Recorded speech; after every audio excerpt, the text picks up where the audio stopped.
Yeah, my agent was getting a bunch of calls.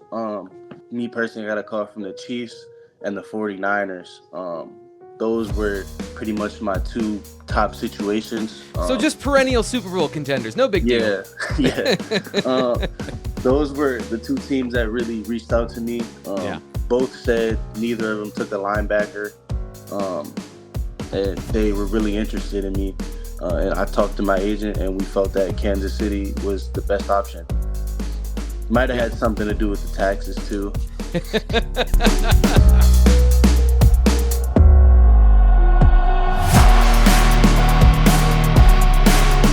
Okay, Curtis, the thing that we were talking about on Tuesday was underrated players who we're not talking enough about. And additionally, you and I were talking off air. There was a graphic put out by On3's national team that had the Penn State that had tight ends ranked for the returning 2024 season. Penn State was not on that list. So what goes through your mind when you see stuff like that? It's just, in my opinion, it's honestly disrespectful. I know what I've seen from those guys, from that room top down. I mean, I know Theo being gone, that's definitely tough. That's an elite leader, an elite player at that position. I feel like he's gonna move on and have tremendous success. But I think that room is still very talented. It's it's a room that I kind of look at very similar to the linebacker room, as in there's super talented guys like Tyler Warren, a guy that honestly is probably tight end one off the board next year. And then you just keep going down the list. You got Khalil Dinkins, a proven guy. You have Rappleyea stepping up. You have the freshman coming in, and Jerry. So just seeing that room, seeing what Coach Ty has been able to do, it kind of made me a little mad to see that graphic, honestly. So um, I wanted to give my 2 cents. I'm really excited for those guys. I think they're gonna have a big year. You mentioned Rappleyea specifically, and I think you said he's a future All-American. What do you see in him? What did you see from him that made you feel that way? That you were so high on his potential and his ability? Well, you see those raw traits, kind of traits that I saw in Tyler Warren as well. Not as great with the ball in his hands, but you see the attacking the ball at the catching point. You see the elite routes that honestly there's receivers out here that can't run routes like that. And then you just see how he's developing and continue to get bigger and continue to be more physical in the run game. It's just I've seen the development, and I've seen how he learns, how he's just been a pro in this process. So from what I've seen, and even this spring tape, I still go back and watch the film, see what I'm seeing from guys, see what I like. So I just think that's a guy that's definitely stepping into a breakout role, and I'm expecting him to do really good. That's cool. You're still plugged in. You're still paying attention. So who are some of the guys that you think outside of the tight end room? Who are some of the other players that caught your eye, either in your final year or what you've been seeing recently? Well, there's guys like you see what Jamil Lyons has been able to do. I was really excited for Tony Rojas and Keon Wiley, two guys that I've been able to work with. Obviously, Keon has a little setback right now, but I'm sure he just being able to keep pushing, he'll be back stronger than ever. You got Jamil Lyons. I think he's a future first round guy. Zakee Wheatley. It's a bunch of guys, especially on the defense, just that are gonna step into bigger roles, and I'm really excited for them. One of the things that we've talked about, I think, on this show, and kind of the expectation is the defense is going to be good this fall because, as you mentioned, bringing back so much talent. But there is that transition between coordinators, and I know it's a big thing that James Franklin has talked about and Tom Allen's talked about, making things easier to understand and the translation to be easier for guys. But how much is there, having yourself gone through a coordinator change? How much extra mental work do you have to put in to keep the same level of play you had before within the structure of a new defense? Yeah, I really think it starts with the mentality. One thing that you look at from our defenses, going back from Coach Pry to Coach Diaz, the mentality never changed. We're always going to attack. We're always going to have that mentality that we're the best on the field and we have to produce day in and day out. I've had conversations with Devon about this a bunch of times. He's if you didn't know, he's my roommate. Um, just with the coaching change being gone, Coach Diaz's philosophy and attacking mentality is always going to be there. So I think it starts with that. Obviously, there's a little learning curve when a new coordinator comes in, but that's just ball. I'm going through that right now, learning a new playbook. So it's just about being able to buy into what the coach is coaching, accepting the coaching points, and then being able to play fast. So let's talk about that. I think you just came through rookie minicamp with the Kansas City Chiefs. What was that process like for you, and how have you felt like you've been integrating with your new team? It's definitely surreal. You step into the locker room, you see Pat Mahomes' locker, you see Yeah. Travis Kelsey's locker. Guys that have been superstars in this league for a while.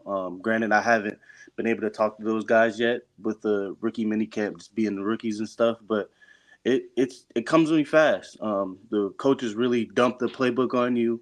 You gotta really get in, learn, ask the questions. And I feel like I've done a good job of that to start. I'm just excited for what's to come. It's definitely an amazing system. I love what Coach Spags has going on.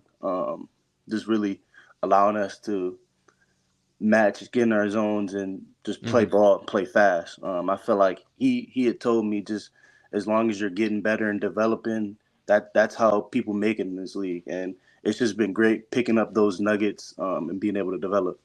What was that moment like when you stepped in the locker room for the first time for something that I imagine you've been dreaming of your whole life? How did that feel for you? It's surreal. You getting fitted for your helmet, looking at the logo on the side. Um, it's a surreal feeling. And Coach Dan told me like you never really know where you're gonna go. So it was interesting, like seeing Kansas and Missouri for the first time, talking to people, finding out there's tornadoes and stuff down there. Like it's wild. It's a wild experience, but I'm definitely grateful for it. So you mentioned Steve Spagnuolo, who is the Kansas City defensive coordinator, probably one of the top five. I, I always ever is always like a loaded word, but he has defined, I think, a generation of defensive coordinators in the NFL over the last 15, 20 years. How have you felt like you fit into the defense, and how do you have there been conversations about what they're expecting of you from position or anything like that? Yeah, I feel like my athleticism is always going to give me a chance, Mm-hmm. especially with the new rules they have going on with kickoff. That I feel like that's my way in. Just being able to be an elite special teams guy. That's what Penn State really teaches you. Just um, developing all those little aspects. So when my opportunity does come on defense, just being able to maximize it, um, and also being in a system where there aren't many linebackers. They have lost a linebacker, so just Mm-hmm. being able to come in and compete early. I'm excited to meet my vets. I think I meet them next week. Just learn from them, see what they know. But from what I've been, it's been really great. The coaches have been really helpful. Um, they there's no dumb questions. Like I'm asking a million questions. I probably had like 20 pages of notes from this weekend. So it's That's the it's good stuff. it's definitely a lot, but it's just great to be able to be around coaches and really just get back to playing ball. This process is more geared towards speed training and getting ready for the 40-yard dash, but it's just great to be out there playing ball again. Yeah, and it's something that I know you love is getting into the weeds on the details and understanding the defense. And I guess the question is, how much more complicated or how similar is an NFL defensive playbook to what you experienced at Penn State? It's a lot more different. There's definitely a lot more communication between guys. I feel like a lot of the guys that have been in the league 5, 10 years, they have that communication down packed. They know what to talk about. It can even just be a look, and they're already on the same page. But just me as a guy stepping in the door, I have to know everything. I have to figure out the signals, figure out the little communications that we have with each other. I feel like that's been a part of development for me. But just really just getting the playbook. It's my first week doing it, so I know I'll be able to develop and get better from here. When you're looking at kind of the things where you fit into the defense, or I guess where are you working on that you see, okay, this is what they like to do here. I want to improve at X so that I know that I'll be, a good fit here. I think you're a good fit just generally because the defense, from what I've seen historically, similar to what you did at Penn State in terms of like overall structure, but there's a lot more adaptability, it seems like, in NFL defenses. So is there anything that you're picking up on, okay, I'm going to get better at this to make sure that I give myself the best chance? Yeah, right now it's just my eyes. A lot of this um, camp OTA stuff is more passing stuff. Mm-hmm. It's not really geared towards the run game. So just being able to improve in coverage, I feel like that is a main factor of one of my strengths. But I can definitely continue to get better as this summer goes on. Yeah, I know. I never know with questions like this, but you seem like you've got a good perspective on everything. What was the draft process like for you? Mhm. It's definitely nerve wracking. If you don't have the right people talking to you, telling you what it's going to be like. But I had a bunch of guys that I was able to talk to as resources. Being able to reach out to guys like Micah, Jaquan Brisker, Jesse, um, even a guy like Ellis Brooks. All guys that have been through the process, had different stories, different experiences of what it was like for them, and being able to lean on those guys. And then you have the things you don't really know about, like training. I didn't know training was like that intense. Like at Penn State, we do our thing, we do our practices, but when you're training for the draft, it's like you train in the morning, you have your off time. That's where you study film, have your interviews, do that stuff, and then you have another slot in the afternoon where you're training. So I didn't know it was that intense, that fast pace, Mm-hmm. and then really drilling, trying to get better. Um, and then you have the combine being what you look at as a kid, like, oh, this is amazing. Like, I can't wait to be on that stage, be on that thing.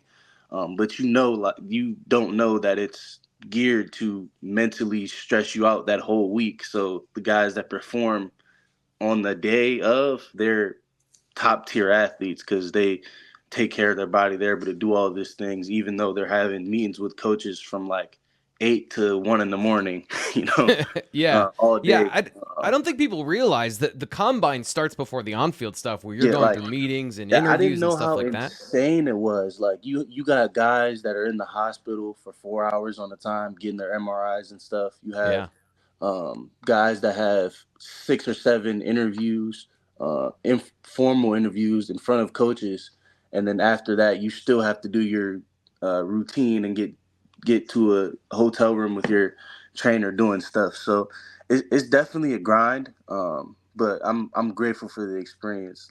Like I said, not many people get to do that. Steven here in the chat want to make sure that everyone gets their voice heard. He says, "Thank you, Curtis, for playing so hard for good old state. Remember, fans in PSU Nation will always love you. Thank you so much, Steven. Thank you for being here. Thank you for those Love you kind guys, words."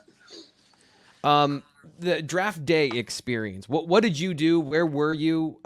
People love to know like these stories of what that process was like for you. So, what was your draft day like and your draft weekend? Yeah, it was definitely nerve wracking. I had been pretty much coming in that week with the impression that um, I was looking at a third to fourth round grade. I felt like I had a really good off season. Hmm. Obviously, it didn't shake up like that, but I was just happy that I was around family, had everyone around me supporting me, and then being able to get that call from Coach Spags just telling me the situation that I could walk into. Obviously, it's not what you want to hear. You want to hear we're drafting you, but Yeah. you have to quickly shift your mind. Like, all right, I need to make it. It's no time to really sulk about, oh, this didn't happen. I just really started thinking about other guys that have been in that situation. I even had a cousin. He used to go to UVA.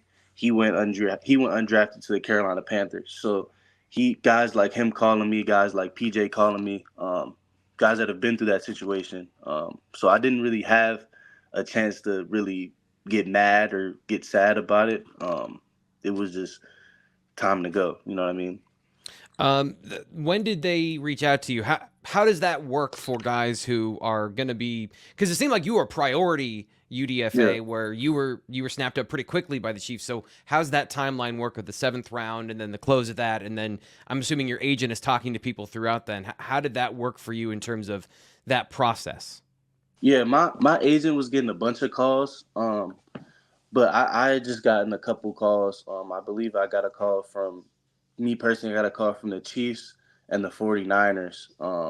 Those were pretty much my two top situations. So just perennial Super Bowl contenders, no big deal.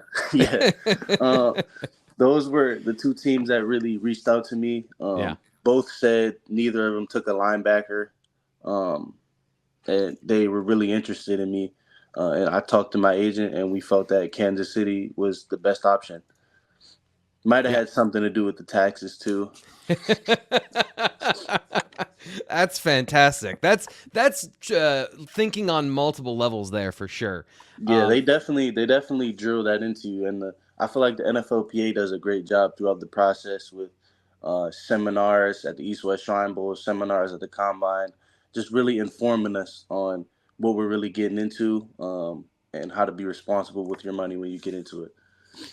Well, Curtis, I don't want to keep you too much longer. I appreciate the time you've given us. We've got to do this again. We're going to make sure we get you on in the future so we can get your thoughts on everything from the NFL to Penn State football in the fall. I'm not going to bring it up. I'm just going to say that I think you're in an incredible situation. I think you've got a great opportunity here. I just don't beat the Bills for me. Like, just the one thing for me. I ask. That's it. You gotta talk to them about. They gave us a dog, right? In what do you mean? In the first round, we got it was a receiver they picked up. He's like Oh that. yeah. Oh, as a fan, like I'm neurotic and terrified of all of these things and all of the way that those will work out. But Yeah. For sure, when they play, I'll be rooting for you. So thank you so much for coming on the show. I always appreciate you, that. man. I appreciate that. I'll definitely be back.